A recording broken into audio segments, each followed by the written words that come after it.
ഞാൻ Ramakrishnan, chartered accountant.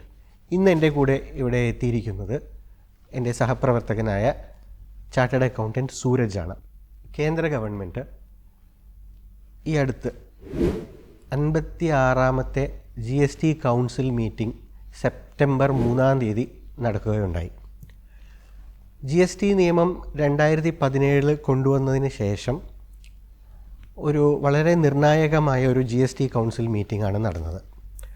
അത് ഇന്ത്യയിൽ മുഴുവൻ ഒരു നിർണായകമായ ഇമ്പാക്റ്റ് ഉണ്ടാക്കുന്ന ചില ചേഞ്ചസ് വരുത്തിയിട്ടുണ്ട് അതിൽ. അതുകൊണ്ട് തന്നെ അതിനെ GST 2.0 വെർഷൻ 2 എന്നുള്ള പോലെയാണ് അതിനെ പ്രസൻറ്റ് ചെയ്തിരിക്കുന്നത്.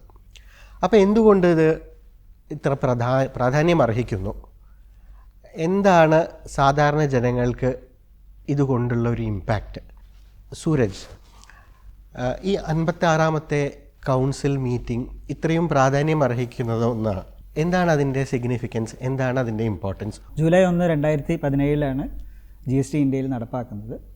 ഇന്ത്യയുടെ സാമ്പത്തിക ചരിത്രത്തിൽ തന്നെ ഒരു സുപ്രധാനമായിട്ടുള്ള പരിഷ്കാരമായിരുന്നു GST നടപ്പാക്കുന്നതിന് മുമ്പ് സാധനങ്ങളിലും സേവനങ്ങളിലും നിരവധി നികുതികൾ കേന്ദ്ര സർക്കാരും സംസ്ഥാന സർക്കാരും ചുമത്തിയിട്ടുണ്ടായിരുന്നു. സംസ്ഥാനവും കേന്ദ്രവും തമ്മിൽ സെപ്പറേഷൻ ഉണ്ടായിരുന്നു. നമ്മൾ നോക്കുകയാണെങ്കിൽ സെയിൽസ് ടാക്സ് അല്ലെങ്കിൽ വാറ്റ് ചുമത്തിയത് സംസ്ഥാന സർക്കാരായിരുന്നു. ഇന്ത്യയിലെ ഓരോ സംസ്ഥാനത്തിലും അതാത് സംസ്ഥാനത്തിൻ്റെ വാറ്റ് നിയമം ഉണ്ടായിരുന്നു. ഇതുകൂടാതെ കേന്ദ്ര സർക്കാർ സെൻട്രൽ എക്സൈസും സർവീസ് ടാക്സും ഈടാക്കിയിട്ടുണ്ടായിരുന്നു. ഇങ്ങനെ നിരവധി നികുതികൾ, അതായത് central excise, service tax, luxury tax, octroi, ഇതൊക്കെ കൂടിയിട്ടാണ് GSTയിലേക്ക് ലയിച്ചത്. അങ്ങനെ GST നടപ്പായതോടെ ഇന്ത്യയിൽ ഒരു രാജ്യം ഒരു നികുതി എന്ന ഒരു വ്യവസ്ഥ നടപ്പായി. വൺ നേഷൻ വൺ ടാക്സ് എന്നുള്ള പേരിലാണ് അത് വളരെ പ്രചാരം. GST വന്നതോടുകൂടി പല ഗുണങ്ങളാണ് കൺസ്യൂമേഴ്സ് ആയാലും വ്യാപാരികൾക്കായാലും ഉണ്ടായത്. ഒന്ന്, ചെക്ക് പോസ്റ്റുകൾ ഒഴിവായി. പിന്നെ വേ ബിൽ എന്നുള്ള കോൺസെപ്റ്റ് വന്നു. ഇന്ത്യ ഒട്ടാകെ ട്രാൻസ്പോർട്ടേഷൻ ഓഫ് ഗുഡ്സ് സ്മൂത്തായിട്ട് നടന്നു.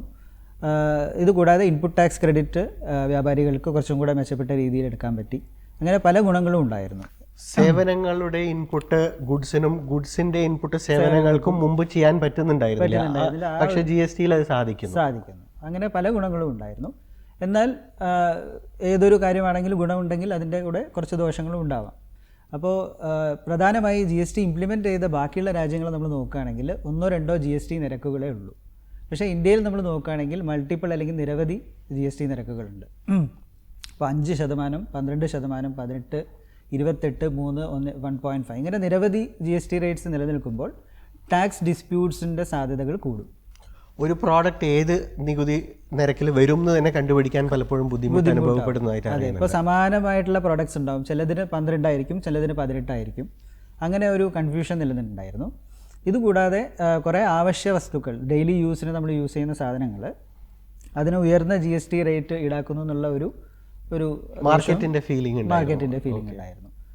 ഇതുകൂടാതെ GST രജിസ്ട്രേഷനിലും റീഫണ്ടിലും വ്യാപാരികൾക്ക് കുറേയധികം ബുദ്ധിമുട്ടുകൾ നേരിടേണ്ടി വന്നു. ഇപ്പോൾ GST രജിസ്ട്രേഷൻ ആണെങ്കിൽ അപേക്ഷ കൊടുത്താൽ ഒരാഴ്ച, 10 ദിവസം, ചില കേസിൽ ഒരു മാസം വരെ, മാസങ്ങൾ പോലും നീണ്ടു പോയിട്ടുണ്ടായിരുന്നു. അതേപോലെ റീഫണ്ട് ബ്ലോക്കായ കാരണം ക്യാഷ് ഫ്ലോയിലെ ഇതും ബ്ലോക്കിങ്ങും വന്നിട്ടുണ്ടായിരുന്നു. റീഫണ്ട് അപേക്ഷിച്ച് കഴിഞ്ഞാൽ 3-4 മാസം ഡിലേ വരാറുണ്ട്. അപ്പോൾ ഈ പറഞ്ഞ തീരുമാനങ്ങൾ, GST കൗൺസിലിൻ്റെ ഈ തീരുമാനങ്ങളിൽ ഈ ഇത്തരത്തിലുള്ള കാര്യങ്ങളിലും ഭേദഗതി വരുത്തുന്നുണ്ടെന്നാണ്. അപ്പോൾ GST റേറ്റ്സ് മാത്രമല്ല, വളരെ മീഡിയയിൽ നമ്മൾ കാണുന്നുണ്ട് പല പ്രോഡക്ട്സിനും വില കുറയ്ക്കുന്നു, GST റേറ്റ് കുറയ്ക്കുന്നു. അപ്പോൾ അതിനോടൊപ്പം തന്നെ പ്രൊസീജിയറലായിട്ടുള്ള ചില പരിഷ്കാരങ്ങളും ഉണ്ട് എന്നാണ് മനസ്സിലാക്കുന്നത്. അപ്പോൾ റേറ്റ് റാഷണലൈസേഷൻ കൂടെ തന്നെ രജിസ്ട്രേഷൻ, റീഫണ്ട് എന്നീ മേഖലകളിലും procedural is of doing business എന്നുള്ളതിനെ പ്രോത്സാഹിപ്പിക്കാൻ വേണ്ടിയിട്ടുള്ള ചില സംവിധാനങ്ങളുണ്ട്. പബ്ലിക്കിന് പെട്ടെന്ന് ആവശ്യം അല്ലെങ്കിൽ അവരുടെ ഒരു താല്പര്യം, ജനങ്ങളുടെ ആവശ്യം എന്ന് പറയുന്നത് വില കുറയുക. അതാണ് എല്ലാവരും പ്രതീക്ഷിച്ചുകൊണ്ടിരിക്കുന്നത്. അപ്പോൾ ഇത് തീർച്ചയായിട്ടും ഇതിലുള്ള വലിയൊരു ഹൈലൈറ്റ് വില കുറയുക എന്നുള്ളത് തന്നെയാണ്. ഏതൊക്കെ വസ്തുക്കൾക്കാണ് നികുതി നിരക്ക് കുറഞ്ഞിരിക്കുന്നത് എന്ന് പറയാമോ? ഇതിൽ ഏകദേശം 400 സാധനങ്ങൾക്കാണ് GST റേറ്റ് മാറിയിരിക്കുന്നത്. ഇതിൽ നമുക്ക് പ്രധാനമായിട്ടുള്ള കുറച്ച് സാധനങ്ങളുടെ GST റേറ്റിൽ വന്ന മാറ്റങ്ങൾ നോക്കാം. ഇതിൽ ഏറ്റവും പ്രധാനപ്പെട്ടത് മെഡിസിൻസ് ആണ്, മരുന്നുകൾ. മരുന്നുകൾക്ക് ഇപ്പോൾ ഉള്ള ആവറേജ് GST റേറ്റ് എന്ന് പറയുന്നത് 12%. ഇത് കുറഞ്ഞിട്ട് 5% ഇതിൽ തന്നെ കുറച്ച് ലൈഫ് സേവിങ് ഡ്രഗ്സ് ഉണ്ട്. ക്യാൻസർ അങ്ങനെ മാരകമായിട്ടുള്ള രോഗങ്ങൾ ചികിത്സിക്കാനുള്ള മരുന്നുകൾക്ക് നിലവിൽ 5% ഉള്ളത് 0%, അതായത് GST എക്സംപ്റ്റഡ് ആക്കിയിട്ടുണ്ട്. അതാണ് ഒന്ന്.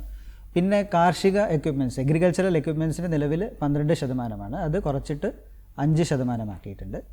പിന്നെ ഡെയിലി യൂസിന് നിത്യോപയോഗമുള്ള പ്രോഡക്ട്സ്, ഇപ്പോൾ for example tooth paste, soap, ഇങ്ങനത്തെ ഐറ്റംസിന് ഷാംപൂ, ഇതിന് നിലവിൽ 18% ഉള്ളത് 5% കുറച്ചിട്ടുണ്ട്. അത് സാധാരണ ജനങ്ങൾക്ക് വലിയൊരു ബെനിഫിറ്റ്. അതേപോലെ കേക്ക്, ബിസ്ക്കറ്റ്സ്, ഇങ്ങനത്തെ സാധനങ്ങൾക്കും 12% അല്ലെങ്കിൽ 18% ഉള്ളത് 5% കുറഞ്ഞിട്ടുണ്ട്. പിന്നെ നോക്കുകയാണെങ്കിൽ ഡ്രസ് മെറ്റീരിയൽസ്, റെഡിമെയ്ഡ് ഡ്രസ്സും അതേപോലെ ഡ്രസ് മെറ്റീരിയൽസിന് നിലവിൽ 1000 രൂപ വരെയുള്ള ഡ്രസ് മെറ്റീരിയൽ ആണെങ്കിൽ 5%, അതിന് കൂടുതൽ വിലയുള്ളതാണെങ്കിൽ 12%. ഇതിൽ വന്ന മാറ്റം എന്താണെന്ന് വെച്ച് കഴിഞ്ഞാൽ 2500 രൂപ വരെയുള്ള ഡ്രസ് മെറ്റീരിയൽ ആണെങ്കിൽ 5% പെർ പീസ്. നേരത്തെ 12 ആയിരുന്നു, ഇപ്പോൾ അത് 5 ആയി. 2500 കൂടുതൽ വരുന്ന ഡ്രസ് മെറ്റീരിയൽസ് ആണെങ്കിൽ പെർ പീസ് അതിന് ഇനി മുതൽ 18% ആയിരിക്കും. ഇതേ രീതിയിലുള്ള മാറ്റമാണ് ഫുട്വെയറിലും വന്നിരിക്കുന്നത്. ഫുട്വെയർ പ്രോഡക്ട്സിന് നിലവിൽ 1000 രൂപ വരെയുള്ള ഫുട്വെയറിന് 12%. ഇനി മുതൽ 2500 രൂപ വരെയുള്ള ഫുട്വെയർ ആണെങ്കിൽ 12 ഉള്ളത് 5% കുറഞ്ഞിരിക്കും. അതിൻ്റെ ലിമിറ്റും കൂട്ടിയിട്ടുണ്ട്, റേറ്റും കുറച്ചിട്ടുണ്ട്. അബൌട്ട് 2500 ഉള്ള ഫുട്വെയർ പ്രോഡക്ട്സ് ആണെങ്കിൽ 18% ആയിരിക്കും GST റേറ്റ് വരുന്നത്. പിന്നെ ഇമ്പോർട്ടൻ്റ് ആയിട്ടുള്ളതൊന്ന് ടെലിവിഷനും എയർ കണ്ടീഷണേഴ്സും. നിലവിൽ 28% ആണ് GST റേറ്റ് വരുന്നത്, അത് കുറച്ചിട്ട് 18%, 18% കുറച്ചിട്ടുണ്ട്. കാറുകളുടെ കാര്യം പറയാമോ? കാറുകളുടെ കാര്യത്തിൽ പ്രധാനപ്പെട്ട ഒരു മാറ്റം എന്ന് പറയുന്നത്, ഇതുവരെ കോമ്പൻസേഷൻ സെസ് GSTക്ക് പുറമെ 5% അല്ലെങ്കിൽ 3% മുതൽ 17% വരെ കോമ്പൻസേഷൻ സെസ് ഈടാക്കിയിട്ടുണ്ടായിരുന്നു. GSTയുടെ ഒരു അംശമായ കോമ്പൻസേഷൻ സെസ്, SGST CGSTക്ക് പുറമെ കോമ്പൻസേഷൻ സെസ് എന്നുള്ളൊരു ഘടകം വെഹിക്കിൾസിനും ചില ലക്ഷറി പ്രോഡക്ട്സിനും ഉണ്ട്. അതിലും ഭേദഗതി വന്നു. അതെ, ഇപ്പം നിലവിൽ നോക്കുകയാണെങ്കിൽ 28% പ്ലസ് ഞാൻ നേരത്തെ പറഞ്ഞ പോലെ 17% വരെ സെസ് ഉണ്ടായിരുന്നു. 45% വരെ total tax. Effectively car purchase ചെയ്യാൻ മുമ്പ് 28% GSTയും അതിന് പുറമെ 17% കോമ്പൻസേഷൻ സെസ്സും ഉണ്ടായിരുന്നു. നേരത്തെ 45% ആയിരുന്നു ടോട്ടൽ ടാക്സ് റേറ്റ് 45, 28 പ്ലസ് 17. അത് ഇനി മുതൽ അത് 40% ആയിട്ട് കുറഞ്ഞിട്ടുണ്ട്. ഈ 40% എന്ന് പറയുന്നത് GST ആണ്. കോമ്പൻസേഷൻ സെസ് പൂർണ്ണമായും ഒഴിവാക്കുകയും GST റേറ്റിനെ 40% ആക്കുകയും ചെയ്തു. അപ്പോൾ ഓവറോൾ കസ്റ്റമേഴ്സിന് ഓൺ ആൻ ആവറേജ് ഒരു 5% നികുതിയിൽ കുറവ്. പക്ഷേ ലക്ഷറി കാർസിനാണ്. ഈ ലക്ഷറി കാർസ് അല്ലാത്തത്, ഇപ്പോൾ ചെറിയ കാറുകൾ, ഇപ്പോൾ പെട്രോൾ വണ്ടികളുണ്ടാവും. പെട്രോൾ വണ്ടികളാണെങ്കിൽ 1200 cc വരെയുള്ള വണ്ടികളാണെങ്കിൽ ഇനി മുതൽ 28% ഉള്ളത് 18% കുറയാണ്. അതേപോലെ ഡീസൽ വണ്ടികളാണെങ്കിൽ 1500 cc താഴെയുള്ള ഡീസൽ വണ്ടികളാണെങ്കിൽ 28% ഉള്ളത് 18%. ഇതിന് കോമ്പൻസേഷൻ സെസ്സും ഈ നികുതി മാത്രമേ ചുമത്താനുള്ളൂ. അതുകൊണ്ട് വണ്ടികൾക്കും കാർസിനും നിർണായകമായി വില കുറവിനുള്ള സാധ്യത കാണുന്നു. തീർച്ചയായിട്ടും. പിന്നെ 3 വീലേഴ്സ് ആണെങ്കിൽ 350 cc വരെയുള്ള വണ്ടികളാണെങ്കിൽ 28 ഉള്ളത് 18%. പിന്നെ ഗുഡ്സ് ട്രാൻസ്പോർട്ട് വെഹിക്കിൾസിന് ഇപ്പോൾ 28%, പക്ഷേ അതിന് GST റേറ്റ് കുറച്ചിട്ട് 18% ആക്കിയിട്ടുണ്ട്.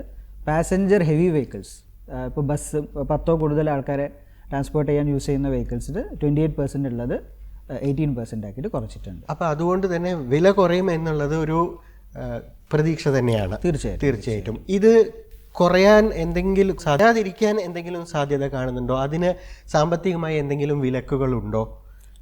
ഈ റേറ്റ് കുറയുന്നത് കൊണ്ട് കസ്റ്റമേഴ്സിന് ആ ബെനിഫിറ്റ് കിട്ടാൻ എന്തെങ്കിലും തടസ്സങ്ങളുണ്ടോ? ഇല്ല. ആക്ച്വലി ധനകാര്യമന്ത്രി പറയുകയുണ്ടായി, അവർ പേഴ്സണലി മോണിറ്റർ ചെയ്യും. ഈ GSTയിലുള്ള റേറ്റ് റിഡക്ഷൻ കസ്റ്റമേഴ്സിന് പാസ് ഓൺ ചെയ്യണം, അതിൻ്റെ ഗുണം കസ്റ്റമേഴ്സിന് കൊടുക്കണം. Business community has to pass it on to the customers എന്നുള്ളതാണ്. അപ്പോൾ അവർക്ക് ആ വില കുറയ്ക്കണം തീർച്ചയായിട്ടും. ബിക്കോസ് ഒരു പോസിബിലിറ്റി ഉള്ളത് അവർ ആ വില കുറയ്ക്കാതെ ലാഭം കൂട്ടാനുള്ള ഒരു ശ്രമം ഉണ്ടാവാം ബിസിനസ്സിൽ നിന്ന്. അത് തടയാനുള്ള നിയമങ്ങളും GSTയിൽ ഉണ്ടെന്ന്, ആന്റി പ്രോഫിറ്റിയറിംഗ് നിയമങ്ങളും ഉണ്ടെന്ന് വിചാരിക്കുന്നു. അപ്പോൾ അതുകൊണ്ട് തന്നെ ബിസിനസ് കമ്മ്യൂണിറ്റി, ബിസിനസ്സിൽ കോമ്പറ്റീഷൻ ഉണ്ട്. അപ്പോൾ കോമ്പറ്റീറ്റേഴ്സ് തമ്മിൽ വില കുറച്ച് കസ്റ്റമറിന് ഓഫർ ചെയ്യാനുള്ള ഒരു ട്രെൻഡ് ഉണ്ടാവും എന്ന് പ്രതീക്ഷിക്കുന്നു. അതില്ലാത്ത പക്ഷമാണ് ഒരു പക്ഷേ അതിന്റെ ബെനിഫിറ്റ് കസ്റ്റമേഴ്സിന് കിട്ടാതെ വരാനുള്ള സാധ്യത. അത് ഫിനാൻസ് മിനിസ്റ്ററും പേഴ്സണലി മോണിറ്റർ ചെയ്യുമെന്ന് പറഞ്ഞിട്ടുണ്ട്. സോ നമുക്ക് പ്രതീക്ഷിക്കാം ദാറ്റ് ഈ rate reduction or price reduction definitely ഒരു ബെനിഫിറ്റ് കസ്റ്റമേഴ്സിന് ഉണ്ടാവും എന്ന് പ്രതീക്ഷിക്കാം. തീർച്ചയായും. നേരത്തെ പറഞ്ഞതിൽ ഒരു കാര്യം കൂടെ ആഡ് ചെയ്യാൻ ഉദ്ദേശിക്കുന്നു. സർവീസസ്, അതായത് സേവനങ്ങളുടെ കേസിലും ചില സേവനങ്ങളുടെ GST റേറ്റിലും മാറ്റം വന്നിട്ടുണ്ട്. അതിൽ പ്രധാനപ്പെട്ട 2 സർവീസസിൻ്റെ കാര്യം പറയാം. ഒന്ന് ഹെൽത്ത് ഇൻഷുറൻസ്, ലൈഫ് ഇൻഷുറൻസ്, അതായത് ഇൻഡിവിജ്വൽ വ്യക്തികൾക്കുള്ള ഹെൽത്ത് ഇൻഷുറൻസിലും ലൈഫ് ഇൻഷുറൻസിലും നിലവിൽ 18% GST. ഇത് പൂർണ്ണമായിട്ടും ഒഴിവാക്കിയിട്ടുണ്ട്. ഓക്കെ. ഗ്രൂപ്പ്, ഇത് ശ്രദ്ധിക്കേണ്ടത് ഗ്രൂപ്പ് ഇൻഷുറൻസിന് ഇത് ബാധകമല്ല. അതുപോലെ ജനറൽ ഇൻഷുറൻസിനും, അതായത് വെഹിക്കിൾ ഇൻഷുറൻസ്, സ്റ്റോക്ക് ഇൻഷുറൻസ്, അതിന് GST കണ്ടിന്യൂ ചെയ്യും. പക്ഷേ ഇൻഡിവിജ്വൽ വ്യക്തികൾക്കുള്ള ഹെൽത്ത് ഇൻഷുറൻസിലും life insurance and medical insurance ഹെൽത്തിൽ വ്യക്തികൾ, അതല്ലാതെ പ്രോപ്പർട്ടി, ഫയർ ഇൻഷുറൻസ് അതുപോലെ ഉള്ളതിന് ബാധകമല്ല. പിന്നെ രണ്ടാമത്തെ സർവീസസിലുള്ള രണ്ടാമത്തെ ഇമ്പോർട്ടൻ്റ് ആയിട്ടുള്ള മാറ്റം ഹോട്ടൽ അക്കോമഡേഷൻ. 7500 രൂപ വരെ പ്രതിദിനം വാടകയുള്ള ഹോട്ടൽ അക്കോമഡേഷൻ ആണെങ്കിൽ നിലവിൽ 12% GST. അത് കുറച്ചിട്ട് 5% ആക്കിയിട്ടുണ്ട്. എന്നാൽ അതിന് ഇൻപുട്ട് ബെനിഫിറ്റ് കിട്ടില്ല. ഇതിൽ ഒന്ന് ശ്രദ്ധിക്കേണ്ടത്, ഇപ്പോൾ ഈ റേറ്റ് ചേഞ്ചസ് കഴിഞ്ഞിട്ട് 12% എന്ന് പറയുന്ന GST നിരക്ക് ഇല്ല. 5%, 18% ആണ്. ഈവൻ 28% എന്നുള്ള GST റേറ്റും ഒഴിവാക്കുകയാണ്. ഗുഡ്സിനെ സംബന്ധിച്ച് പറയുമ്പോൾ പലർക്കും, വ്യാപാരികൾക്ക് പ്രത്യേകിച്ച് നേരിടുന്ന ഒരു സംശയം, മുമ്പ് ഈ ഗുഡ്സ് 28% ഹയർ ആയിട്ടുള്ള റേറ്റ്സ് കൊടുത്ത് വാങ്ങിയതുണ്ട്. അതിൻ്റെ റേറ്റ് ഇപ്പോൾ കുറഞ്ഞിരിക്കുന്നു. അപ്പോൾ ഈ വാങ്ങിയതിൻ്റെ ആ പ്രോഡക്ട്സ് തന്നെ കുറഞ്ഞ റേറ്റിൽ കൊടുക്കണോ പഴയ കൂടിയ റേറ്റിൽ കൊടുക്കണോ എന്നുള്ളൊരു സംശയം നിലനിൽക്കുന്നു. അതൊന്ന് വിശദീകരിക്കാമോ? തീർച്ചയായിട്ടും. 22-ാം തീയതിക്ക് മുമ്പ് ഇപ്പോൾ ചില സാധനങ്ങൾ, ഇപ്പോൾ സോപ്പ്, ടൂത്ത് പേസ്റ്റ്, അതൊക്കെ 18% കൊടുത്തിട്ടായിരിക്കും വ്യാപാരികൾ മേടിച്ചിട്ടുണ്ടാവുക. അത് പക്ഷേ 22 മുതൽ വിൽക്കുമ്പോൾ കുറഞ്ഞ പുതിയ GST നിരക്ക്, അതായത് 5% കസ്റ്റമേഴ്സിൻ്റെ അടുത്ത് നിന്ന് ഈടാക്കാൻ പറ്റുക. അപ്പോൾ ഈ അവർ 18 ഉയർന്ന നിരക്ക് കൊടുത്തിട്ട് വാങ്ങിയ ആ GST അവർക്ക് റീഫണ്ട് ലഭ്യമാണോ? അല്ല. അതിൽ പ്രത്യേകം ശ്രദ്ധിക്കേണ്ടത്, ഈ ഇൻപുട്ട് ടാക്സ് ക്രെഡിറ്റിൽ 2 കാര്യങ്ങളുണ്ട്. ഒന്ന് ഇപ്പോൾ പറഞ്ഞ ഈ റീഫണ്ട്, മറ്റേത് ഇൻപുട്ട് ടാക്സ് ക്രെഡിറ്റ് ഉപയോഗിച്ച് അവർക്ക് ഔട്ട്പുട്ട് ടാക്സ്, അവർ കളക്ട് ചെയ്ത ടാക്സ് അടയ്ക്കാം. അപ്പോൾ ഈവൻ ഉയർന്ന നികുതി കൊടുത്തെങ്കിലും, ഇപ്പോൾ നേരത്തെ പറഞ്ഞ കേസിൽ 18 ആയിരിക്കും വ്യാപാരി അയാൾ വാങ്ങുമ്പോൾ കൊടുത്ത GST റേറ്റ്, അയാൾ കസ്റ്റമറുടെ അടുത്ത് നിന്ന് കളക്ട് ചെയ്യുന്നത് 5 രൂപയായിരിക്കും. അപ്പോൾ 13 രൂപ ഇൻപുട്ട് ബാക്കിയുണ്ടാവും. ഇപ്പോൾ പറഞ്ഞ ഇത് വെച്ചിട്ട് ഈ 13 രൂപ റീഫണ്ട് കിട്ടില്ല എന്നാണ് സർക്കാർ ക്ലാരിഫൈ ചെയ്തിരിക്കുന്നത്. പക്ഷേ ഈ 13 രൂപ അടുത്ത മാസത്തേക്ക് ക്യാരി ഓവർ ചെയ്തിട്ട് അടുത്ത മാസത്തിൻ്റെ ഔട്ട്പുട്ട് ടാക്സ് അടയ്ക്കാൻ ഇത് യൂസ് ചെയ്യാൻ പറ്റും. അതുകൊണ്ട് വ്യാപാരികൾക്ക് നഷ്ടം സംഭവിക്കുന്നില്ല. ഈ മാസം അത് റീഫണ്ട് കിട്ടുന്നതിന് പകരം അടുത്ത മാസങ്ങളിലെ ടാക്സ് അടയ്ക്കാൻ വേണ്ടി ഈ പൈസ ഉപയോഗിക്കാം. അടുത്ത മാസം അല്ലെങ്കിൽ ഭാവി ഫ്യൂച്ചർ മന്ത്സിൽ ഉപയോഗിക്കാം എന്നുള്ളതാണ് മനസ്സിലാക്കുക. തീർച്ചയായിട്ടും. ചില പ്രോഡക്ട്സിന് എക്സെംപ്റ്റഡ് ആക്കിയിട്ടുണ്ട്. അതിൻ്റെ ഇൻപുട്ടിനെ പറ്റി ഒന്ന് വിശദീകരിക്കാമോ? അതായത് സെപ്റ്റംബർ 22-ന് മുമ്പ് ടാക്സബിൾ ആണ്, GST കളക്ട് ചെയ്തിരുന്നു. പക്ഷേ 22-ന് ശേഷം ടാക്സ് അടയ്ക്കേണ്ട, GST ഒഴിവാക്കി. ഇങ്ങനെയുള്ള പ്രോഡക്ട്സ് വിൽക്കുമ്പോൾ ശ്രദ്ധിക്കേണ്ടത് എന്താണെന്ന് വെച്ച് കഴിഞ്ഞാൽ, ഇങ്ങനെയുള്ള പ്രോഡക്ട്സിൽ നമ്മൾ ഓൾറെഡി ഇൻപുട്ട് എടുത്തു കഴിഞ്ഞാൽ, വ്യാപാരികൾ ഇൻപുട്ട് എടുത്ത സാധനം സ്റ്റോക്കിലുണ്ടെങ്കിൽ അത് നാളെ 22-ന് ശേഷം വിൽക്കുമ്പോൾ അതിൽ GST കളക്ട് ചെയ്യില്ല. അതുകൊണ്ട് ഓൾറെഡി എടുത്തു പോയ ഇൻപുട്ട് ടാക്സ് ക്രെഡിറ്റ്, അതായത് സ്റ്റോക്കിലുള്ള ഐറ്റത്തിന് ഓൾറെഡി എടുത്ത ഇൻപുട്ട് ടാക്സ് ക്രെഡിറ്റ് അവർ റിവേഴ്സ് ചെയ്യും. അപ്പോൾ പ്രോഡക്റ്റിൻ്റെ നിരക്ക് എക്സെംപ്റ്റഡ് എന്നുള്ള കാറ്റഗറിയിൽ വരുന്നവർ കൂടുതൽ ശ്രദ്ധ ചെലുത്തേണ്ടതുണ്ട്. അതെ. ഈ കോമ്പൻസേഷൻ സെസ് കൊടുത്ത് വാങ്ങിയ വണ്ടികൾ ഉണ്ടാകും. അപ്പോൾ ഈ കോമ്പൻസേഷൻ സെസ് റീഫണ്ട് കിട്ടുമോ? അതും ഭാവിയിൽ കോമ്പൻസേഷൻ സെസ് ഇല്ലാത്തപ്പോൾ സെറ്റ് ഓഫ് ചെയ്യാൻ ഒന്നുമില്ലല്ലോ. അപ്പോൾ ഇതിനെ പറ്റിയിട്ടൊന്ന് പറയാമോ? അതെ, ഇൻപുട്ടിന് സമാനമായിട്ടുള്ള, നേരത്തെ ചോദിച്ച ക്വസ്റ്റ്യന് സമാനമായിട്ടുള്ള ക്വസ്റ്റ്യനാണ് കോമ്പൻസേഷൻ സെസ്. കോമ്പൻസേഷൻ സെസ്സിലെ പ്രത്യേകത എന്താണെന്ന് വെച്ച് കഴിഞ്ഞാൽ, 22-ന് ശേഷം കോമ്പൻസേഷൻ സെസ് കസ്റ്റമറുടെ അടുത്ത് നിന്ന് കളക്ട് ചെയ്യാൻ പറ്റില്ല. അപ്പോൾ വ്യാപാരിക്ക് അയാൾ ഓൾറെഡി വാങ്ങിയ സാധനത്തിൻ്റെ മുകളിലുള്ള ഇൻപുട്ട് ഈ ടാക്സ് അടയ്ക്കാൻ വേണ്ടി ഉപയോഗിക്കാൻ പറ്റില്ല. അങ്ങനെ കോമ്പൻസേഷൻ സെസ് വെറുതെ കിടക്കും ബാലൻസ് ആയിട്ട്. ഇത് റീഫണ്ട് കിട്ടുമോ ഇല്ലയോ എന്നുള്ളതിൽ ഇപ്പോഴും വ്യക്തതയില്ല. മിനിസ്ട്രി ഇറക്കിയ FAQs ഉണ്ട്, ഫ്രീക്വൻ്റ്ലി ആസ്ക്ഡ് ക്വസ്റ്റ്യൻസ്. അതിൽ പറയുന്ന കോമ്പൻസേഷൻ സെസ് GST-യിലേക്ക് മെർജ് ആവും എന്നുള്ള രീതിയിലാണ്. GST സെപ്പറേറ്റ് ടാക്സ് ആണ്, കോമ്പൻസേഷൻ സെസ് സെപ്പറേറ്റ് ടാക്സ് ആണ്. ഇങ്ങനെ മെർജ് ആവുന്നത് കൊണ്ട് അത് റീഫണ്ട് കിട്ടുമോ അതോ GST അടയ്ക്കാൻ അത് ഇൻ ഫ്യൂച്ചർ അനുവദിക്കുമോ എന്നുള്ളത് ഇപ്പോഴും അതിൽ വ്യക്തതയില്ല. ഇത് ഓട്ടോമൊബൈൽ ഡീലേഴ്സിന് ബാധിക്കുന്ന ഒരു ഇഷ്യൂ ആണ്. ഈ GST റിഫോം 2.0 എന്നുള്ളത് it is not just about rate reduction എന്ന് പറഞ്ഞു.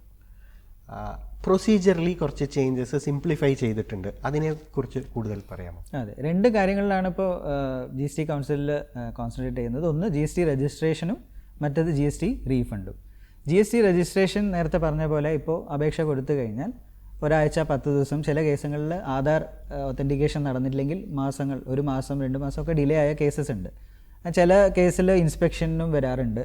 അപ്പോൾ അങ്ങനെ കുറച്ച് ബുദ്ധിമുട്ടുകൾ വ്യാപാരികൾ ഇപ്പോഴും നേരിടുന്നുണ്ട്. ഈ കഴിഞ്ഞ GST കൗൺസിൽ മീറ്റിങ്ങിൽ പ്രപ്പോസ് ചെയ്തിരിക്കുന്നത് എന്താണെന്ന് വെച്ച് കഴിഞ്ഞാൽ ചെറുകിട വ്യാപാരികൾക്ക്, അതായത് ഒരു മാസം 2.5 ലാഖിന് താഴെ GST അടയ്ക്കാൻ സാധ്യതയുള്ള വ്യാപാരികൾക്ക്, ചെറുകിട വ്യാപാരികൾക്ക് automatic registration within 3 days GST registration ഓട്ടോമാറ്റിക്കായിട്ട് without document verification GST registration തരാനുള്ള ഒരു സ്കീമാണ് പറഞ്ഞിരിക്കുന്നത്. പക്ഷേ ഇത് നിലവിൽ വരെ 1 November 2025 മുതലാണ്.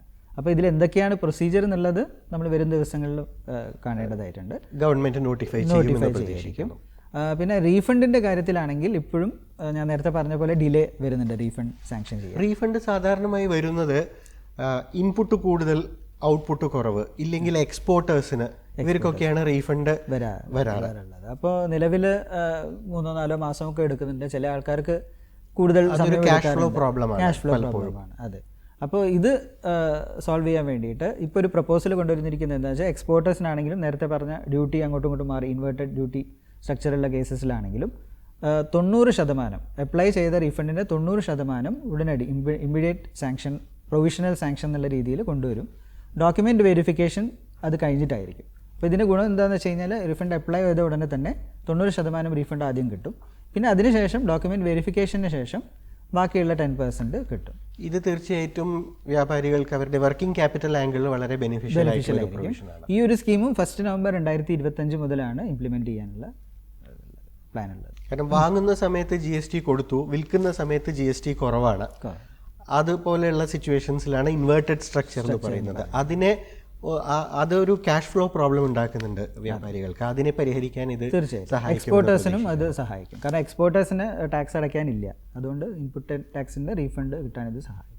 ഒരു കസ്റ്റമർ, ഒരു ഉപഭോക്താവ് എന്ന രീതിയിൽ ഇത് എങ്ങനെ ഉപഭോക്താവിനെ സ്വാധീനിക്കുന്നു? ഒരു ഉപഭോക്താവ് ഇതിനെപ്പറ്റി അറിഞ്ഞിരിക്കേണ്ട, അവെയർ ആയിരിക്കേണ്ട കാര്യങ്ങൾ എന്താണ്, ശ്രദ്ധിക്കേണ്ട കാര്യങ്ങൾ എന്താണ്? അതിൽ സർക്കാർ സ്ഥിരമായിട്ട് പറയുന്ന പോലെ എന്ത് സാധനം മേടിക്കുമ്പോഴും ബിൽ അല്ലെങ്കിൽ ഇൻവോയ്സ് നമ്മൾ നിർബന്ധമായിട്ടും മേടിക്കണം. ഇനിയിപ്പോൾ ബില്ലിൽ GST രജിസ്റ്റേർഡ് ആയിട്ടുള്ള സ്ഥാപനങ്ങളിൽ നിന്ന് വാങ്ങുമ്പോൾ ബിൽ ചോദിച്ചു വാങ്ങണം. അപ്പോൾ GST അതിൽ ഈടാക്കിയിട്ടുണ്ടെങ്കിൽ ബില്ലിൽ വ്യാപാരിയുടെ GST നമ്പർ അതിൽ മെൻഷൻ എഴുതിയിട്ടുണ്ടോ എന്നുള്ളത് ഒന്ന് ശ്രദ്ധിക്കണം. ഈ GST നമ്പർ ഈവൻ നമ്മുടെ ഗവൺമെൻറ് പോർട്ടലിൽ പോയിട്ട് GST.gov.in search tax pair GST number നമുക്ക് സെർച്ച് ചെയ്ത് വെരിഫൈ ചെയ്യാം. അയാൾ റെഗുലറായിട്ട് ടാക്സ് അടയ്ക്കുന്നുണ്ടോ എന്നുള്ളത് വെരിഫൈ ചെയ്യാൻ പറ്റും. ഇതുകൂടാതെ നമ്മൾ നേരത്തെ പറഞ്ഞ പോലെ ഇപ്പോൾ ന്യൂസ് പേപ്പറിലും ഏതൊക്കെ സാധനങ്ങൾക്കാണ് GST നിരക്ക് കുറഞ്ഞത് എന്നുള്ളത് എക്സോസ്റ്റീവ് ആയിട്ടുള്ളൊരു ലിസ്റ്റ് ഉണ്ട്. അപ്പോൾ ഉദാഹരണത്തിന് സോപ്പ് വാങ്ങുകയാണെങ്കിൽ നേരത്തെ 18% അപ്പോൾ നമ്മൾ ബില്ലിൽ 22 മുതൽ അതിന് 5% GST ചാർജ് ചെയ്തിട്ടുണ്ട് എന്നുള്ളത് വെരിഫൈ ചെയ്യാൻ പറ്റും. അതേപോലെ മെഡിസിൻസ്, മരുന്നുകൾ വാങ്ങുകയാണെങ്കിൽ ആവറേജ് റേറ്റ് മുമ്പ് 12% 22 മുതൽ നമ്മൾ മരുന്ന് വാങ്ങുമ്പോൾ അതിൽ ഈടാക്കിയ GST 5% ആണോ എന്നുള്ളത് ചെക്ക് ചെയ്യാൻ പറ്റും.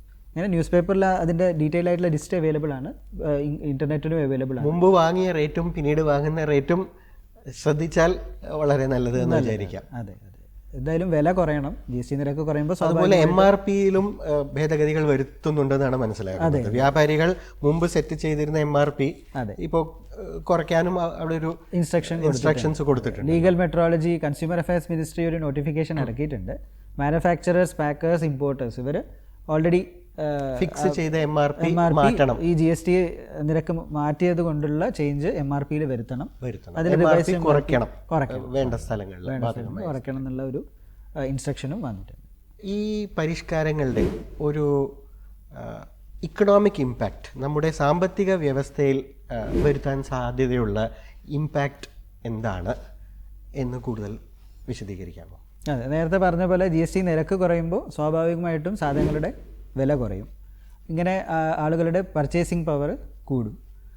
ഇത് മാത്രമല്ല നമ്മൾ കഴിഞ്ഞ ഫെബ്രുവരിയിൽ ബഡ്ജറ്റ് പ്രസൻറ്റ് ചെയ്തപ്പോൾ ഇൻകം ടാക്സ് റേറ്റുകളും നന്നായി വളരെയധികം കുറച്ചിട്ടുണ്ട്. 12 ലക്ഷം വരെ വരുമാനമുള്ള ആൾ പോലും ഇനി ഈ സാമ്പത്തിക വർഷം മുതൽ ഇൻകം ടാക്സ് അടയ്ക്കേണ്ടത് ആവശ്യം. 30% നിരക്ക് വരുന്നത് 24 ലക്ഷത്തിന്റെ അധികം വരുമാനം വരുന്നവർക്ക് മാത്രമാണ് 30% സ്ലാബ് വരുന്നത്. അതെ അതെ. അപ്പോൾ ഈ ഒരു ടാക്സ് റേറ്റിലെ കട്ട് കൊണ്ട് ഗവൺമെന്റ് ഉദ്ദേശിക്കുന്നത് സ്പെൻഡിങ് കൂട്ടുക എന്നുള്ളതാണ്. അപ്പോൾ സ്പെൻഡിങ് കൂടുമ്പോൾ നാച്ചുറലി എക്കോണമിയിലെ ബിസിനസ് വളരും. ബിസിനസ് വളരുമ്പോൾ ദീർഘകാല തന്നെയാണല്ലോ GDPയുടെ മെഷർ എന്ന് പറയുന്നത് കൺസംഷൻ. അതെ. അപ്പോൾ നമ്മുടെ സാമ്പത്തിക ശക്തി ഇനി കൂടുകയുള്ളൂ എന്നുള്ളതാണ് മനസ്സിലാക്കേണ്ടത്.